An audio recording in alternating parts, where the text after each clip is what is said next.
좋으신 주님의 은혜가 오늘 이 시간 우리 모든 교우들과 함께 하시기를 바랍니다. 오늘 우리가 함께 나누시면서 은혜 받으실 하나님의 말씀은 나홈서입니다.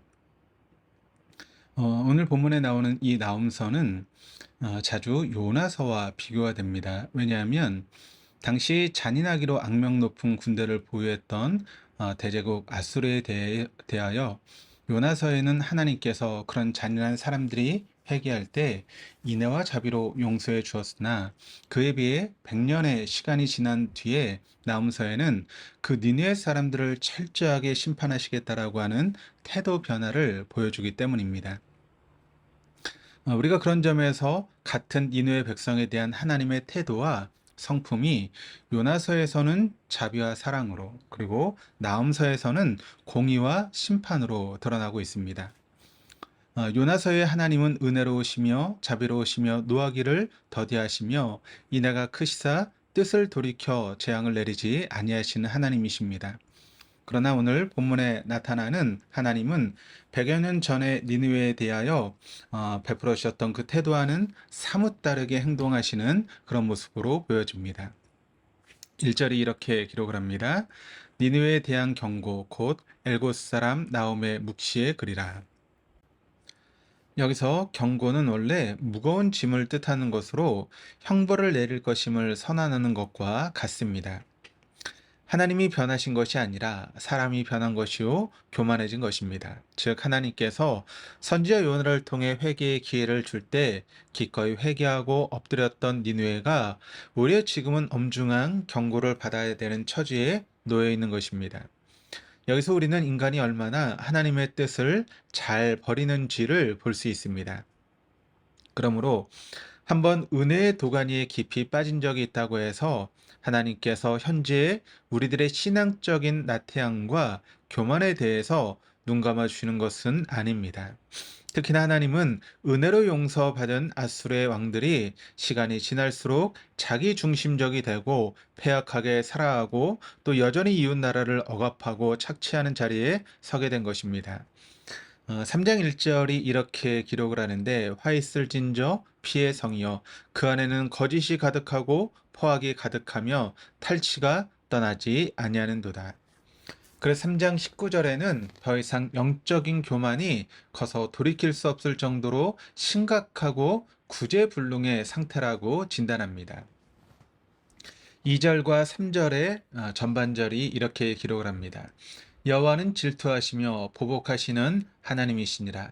여호와는 보복하시며 진노하시되 자기를 거스른 자에게 여호와는 보복하시며 자기를 대적하는 자에게 진노를 품으시며 여호와는 노하기를 더디하시며 권능이 크시며 벌받는 자를 결코 내버려 두지 아니하시느니라. 본문은 하나님의 성품을 의인화된 모습으로 표현하되 진노하시고 심판하실 하나님에 대해 강조하고 있는데 특히 노하기를 더디하시는 하나님이 결코 약함 때문이 아님을 보여주고 있습니다. 오히려 강하시고 모든 역사의 주관자이시기에 서두를 필요가 없으신 분이십니다. 하나님께서는 인생을 향해 기다리실 수 있는 모든 상황까지 인내하시며 죄인들로 하여금 회개하기를 기다리시는 것입니다. 그러나 하나님의 기다림이 끝나면 그들을 심판의 대상으로 삼으시게 됩니다. 비록 100여 년 전에 자신의 옷을 찢으며 죄를 덮었으면서 니느웨 전체가 회개한 역사가 있었음에도 불구하고 4절에서처럼 하나님은 관계 수로가 잘 되어 있고 물의 신들을 철석같이 믿고 있는 그들의 땅 바산과 갈멜의 목초지를 마르게 하십니다. 또 2장 6절에서 8절에 예언된 대로 니느웨는 댐이 무너지고 홍수가 나서 멸망하게 됩니다. 왜 하나님께서 하필이면 잔인하기 이를 데 없는 니느웨 사람들에게 또다시 기회를 주셨던 것입니까? 범죄한 이방의 도시일지라도 이방인들도 하나님께 돌아와서 구원받기를 원하신다라고 하는 것, 그것이 창조주 하나님의 마음이요 성품이기 때문입니다. 그 또한 우리를 향하여서도 인내하시는 하나님의 성품이기도 합니다. 그로 인하여 우리가 오늘 여기에 서 있을 수 있는 것 아니겠습니까?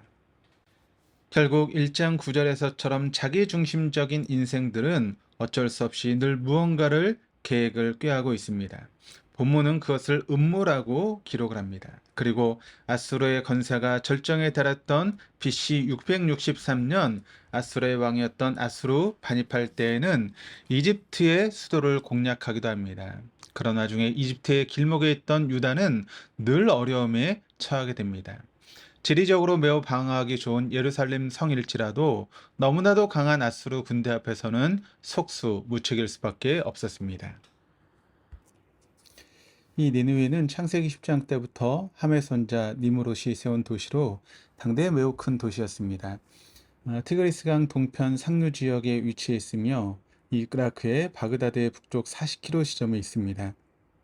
또 니느웨는 바벨론이나 우르 같은 고대 도시처럼 성벽은 이중으로 되어 있어서 난공불락이라고 할 수 있었습니다. 요나서에서는 전체를 도는데 3일이 걸리며 인구 60만 명이나 사는 오늘날 초대형 도시에 버금가는 그런 성이었습니다. 거기다 내부에는 크고 작은 구렁이 2개나 있습니다. 그리고 군사적인 충지일 뿐만 아니라 정치, 경제, 문화의 중심지였습니다. 14절 후반절을 읽어보겠습니다. 내가 내 신들의 집에서 새긴 우상과 부은 우상을 멸절하며 내 무덤을 준비하리니 이는 내가 쓸모없게 되었습니다. 무덤을 준비하겠다라고 예언한 것처럼 니느웨 성은 오늘날 땅 위에 남아있지 않습니다. 철저히 무너져서 유적으로밖에 남아있지 않습니다. 그러나 아이러니한 것은 예루살렘도 그렇게 무너져 내렸습니다. 돌 하나도 돌 위에 있지 않도록 철저하게 무너진 것이죠. 하나님께서는 하나님의 백성들을 징벌하는 도구로 아수르를 들어 쓰신 적이 있으십니다. 또한 니느웨 성 전체가 회개하는 놀라운 역사도 있었습니다. 그러나 그들은 점점 교만하여 자신들의 모든 역사와 운명의 주관자인 것처럼 도모하고 성을 통치하고자 했습니다. 1장 7절입니다. 여호와는 선하시며 환난 날에 산성이시라. 그는 자기에게 피하는 자들을 아시느니라. 그렇습니다. 하나님을 산성으로 삼고 우리의 보호자로 삼을 때 그곳에 진정한 안식이 있고 우리의 해결자가 되어십니다. 니느웨 같은 강한 힘을 자랑하더라도 언젠가 세월이 지나면 무너져 내리게 됩니다. 무엇보다도 하나님의 나라에서는 역전승과 역전패가 동시에 존재하게 됩니다. 북이스라엘과 남유다가 스스로 교만으로 우상숭배로 무너졌지만 그러나 다시 회개하고 돌아가면 다시금 그 인생을 마지막에는 역전승하게 해주실 것입니다. 15절입니다.